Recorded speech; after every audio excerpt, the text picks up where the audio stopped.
अस्सलामुअलैकुम नाजरीन, आप देख रहे हैं एक्ट न्यूज़ और मैं हूं नाइला भट्टी।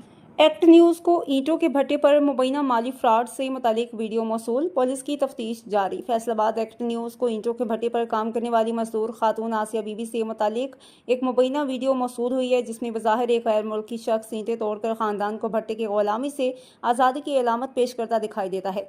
ताहम एक्ट न्यूज़ इस वीडियो के मंदरजात की आज़ादाना तस्दीक नहीं करता। दूसरी जानिब आसिया बीबी के मुबैना 6.5 लाख रुपए की इमदादी रकम से मुतालिक शिकायत पर थाना मिलत टाउन पुलिस की तफ्तीश जारी है। तफ्तीशी अफसर ASI अब्दुल हमीद गुज्जर का कहना है कि तहकीकात मेरिट शवाहिद और कानून के मुताबिक की जाएंगी।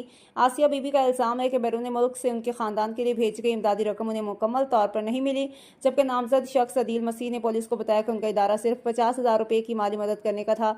इरादा सिर्फ 50,000 माली मदद करने का था। पुलिस ने मज़ीद शवाहद तलब कर ली हैं और तफ्तीश जारी है। वजाहत खबर भी शामिल इल्ज़ामात शिकायत कुनंदा के मौक़िफ़ पर मबनी है। पुलिस की तफ्तीश जारी है और किसी भी शख्स के खिलाफ जुर्म साबित होना अदालत के हतमी फैसले से मशरूत है।